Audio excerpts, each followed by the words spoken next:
اگر D faster ہمیں بتائے بغیر مر جاتا تو کیا امریکی فارمولوں کا راز اس کے ساتھ ہی دفن نہ ہو جاتا؟ فرانسیسی اس کا پورا جسم اتھیڑنے کے باوجود فارمولے برآمد نہیں کر سکے تھے۔ میں نے تہذیب کی بات کے جواب میں کہا، یہی بات تو غور طلب ہے تہذیب۔ وہ اتنے احمق نہیں تھے کہ دانتوں کی طرف ان کا دھیان نہ جاتا، لیکن جو کام نہیں ہونا ہوتا وہ کسی طرح بھی نہیں ہوتا، اور جو ہونا ہوتا ہے وہ کتنی آسانی سے ہو جاتا ہے۔ ورنہ کیا ضروری تھا کہ مرنے سے قبل ڈی فاسٹر کو ہوش آ جاتا اور وہ ہمیں فلموں کے بارے میں بتا ہی دیتا؟ تہذیب بولی، یہ سارے مقدر کے کھیل ہوتے ہیں علی، سارے کام موزانہ طور پر ہی ہوئے ہیں، اور تقریباً ناکامی کی انتہا کو پہنچنے کے بعد اچانک ہی ہمیں کامیابی حاصل ہوئی ہے۔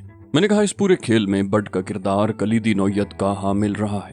اس نے عین وقت پر مداخلت کر کے ہاری ہوئی بازی ہمارے حق میں پلٹ دی۔ تہذیب نے کہا، اس میں تو کوئی شبہ ہے ہی نہیں کہ اگر بڈ نہ ہوتا تو ہم تمام عمر امریکی فارمولے حاصل نہیں کر سکتے تھے، اور اب جب کہ وہ فارمولے ہمارے قبضے میں ہیں، یہ سوچو کہ آئندہ کیا کرنا ہے۔ میں نے کہا، سوچنے سمجھنے کا کوئی فائدہ نہیں ہے۔ پہلے بھی ہم نے جو منصوبہ بندی کی تھی وہ دھری کی دھری رہ گئی۔ فارمولے ہمیں ملے ضرور، مگر اس طرح نہیں جس طرح ہم نے سوچا تھا۔ تہذیب نے کہا، تب بھی یہ تو سوچنا ہی پڑے گا کہ یہ فارم ہاؤس محفوظ ہے۔ میں نے کہا، بڈ ذہین آدمی ہے، اس نے خوب دیکھ بھال کر کے ہی کوئی قدم اٹھایا ہوگا۔ تہذیب بولی، وہ ذہین صحیح، لیکن اس فارم کا کوئی نہ کوئی مالک تو ضرور ہوگا۔ وہ اتفاقاً ادھر آ نکلا تو کیا ہوگا؟ میں نے بیزاری سے کہا، اتنی رات گئے اس ویرانے میں آئے گا تو پاگل ہی کہلائے گا۔ تہذیب بولی، بڈ وہ گاڑی معلوم نہیں کس کی اٹھا لایا ہے، ممکن ہے پولیس گاڑی تلاش کرتی ہوئی یہاں تک پہنچ جائے۔ کچھ سوچو علی، یہاں ہمارا رکنا مناسب نہیں ہے۔ میں نے کہا، یہ رات تو بہرحال یہاں گزاری جا سکتی ہے تہذیب، کل دن میں اس پر غور کریں گے۔ کیا یہ مناسب نہیں ہوگا کہ اب ہم سو جائیں؟ تھکن نے جسم کے ساتھ دماغ کو بھی شل کر کے رکھ دیا ہے۔ تہذیب بولی، واقعی تم سو جاؤ۔ سوری، مجھے خود خیال رکھنا چاہیے تھا کہ تمہیں سخت نیند آ رہی ہوگی۔ میں لیٹ گیا اور تہذیب میرے سرہانے آ کر بیٹھ گئی۔ میں نے تہذیب سے کہا، تم بھی لیٹ جاؤ۔ وہ بولی، تم سو جاؤ پھر میں بھی سو جاؤں گی۔ میں نے تہذیب کا ہاتھ پکڑ لیا، کہا، مجھے شرمندہ نہ کرو تہذیب، تم بھی تو بہت تھکی ہوئی ہو۔ وہ بولی، کیسی باتیں کر رہے ہو علی، تمہارے کام آ کر تم مجھے خوشی ہوتی ہے۔ اس کی نرم و نازک انگلیاں میرے بالوں سے کھیل رہی تھیں، اس کے ہاتھوں کا لمس مجھے انوکھے جہانوں کی سیر کرا رہا تھا۔ سکون اور انبساط کی لہریں میرے پورے جسم میں دوڑتی پھر رہی تھیں۔ شاید یہ لہریں تہذیب کی انگلیوں سے خارج ہو کر میرے جسم میں داخل ہو رہی تھیں اور میرے جسم کے ایک ایک روئیں سے تھکن کو نچوڑ رہی تھیں۔ اس کی انگلیاں میرے بالوں سے الجھتی رہیں اور میرا ذہن بالکل ہلکا پھلکا ہو گیا۔ میری نظریں تہذیب کے چہرے پر جمی ہوئی تھیں۔ تہذیب نے بڑی محبت سے کہا، آنکھیں بند کر لو علی، تمہیں نیند آ جائے گی۔ میں نے خمار آلود لہجے میں کہا، تمہارا پھول سا چہرہ جو نظروں سے اوچھل ہو جائے گا۔ تہذیب نے دھیمی آواز میں کہا، نہیں ہوگا۔ جس روز یہ چہرہ تمہاری نظروں سے اوچھل ہو گیا، میرا اس دنیا میں کوئی کام نہیں رہے گا۔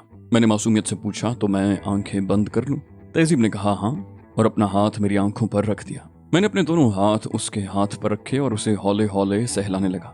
تہذیب کے ساتھ ساتھ نیند کی دیوی بھی مجھ پر مہربان ہو رہی تھی، اور پھر مجھے احساس بھی نہ ہو سکا کہ میں کس وقت نیند کی آغوش میں پہنچ گیا۔ دوسری صبح آنکھ کھلی تو بڈ اپنی مخصوص مسکراہٹ کے ساتھ موجود تھا۔ اس نے ناشتے کا انتظام کر دیا تھا۔ ہم ناشتے سے فارغ ہوئے تو اس نے کہا، بڈ کے لیے اب کیا حکم ہے؟ ویسے میں ڈر رہا تھا کہ صبح جب یہاں پہنچوں گا تو کمرہ خالی ملے گا، آپ دونوں غائب ہوں گے اور پھر آپ لوگوں کی تلاش میں معلوم نہیں کتنا وقت ضائع کرنا پڑے۔ میں نے کہا، تمہارا ڈرنا حق بجانب بھی ہے اور بیجا بھی، اس لیے کہ جب بھی ایسا ہوا بڑی مجبوری کے عالم میں ہوا، ہم نے جان بوجھ کر تو تمہیں نظر انداز نہیں کیا۔ بڈ نے کہا، اگر تم نے جان بوجھ کر بڈ کو نظر انداز کیا تب بھی بڈ تمہارا پیچھا نہیں چھوڑے گا۔ میں نے دلچسپی سے پوچھا، یہ کیا بات ہوئی، تم پیچھا کیوں نہیں چھوڑو گے؟ اس نے چمک کر کہا، ارے اگر اس طرح پیچھا چھوٹ گیا تو پھر عشق ہی کیسا؟ تم میڈم کو چاہتے ہو چیف، اور بڈ تمہیں۔ جس طرح تم ہر قسم کے حالات سے نبرد آزما ہونے کے بعد پھر میڈم کے پاس پہنچ جاتے ہو، اسی طرح بڈ بھی تمہیں تلاش کر ہی لیتا ہے۔ یہ تو دنیا میں ہوتا ہی ہے چیف، کوئی کسی کے چکر میں اور کوئی کسی کے چکر میں۔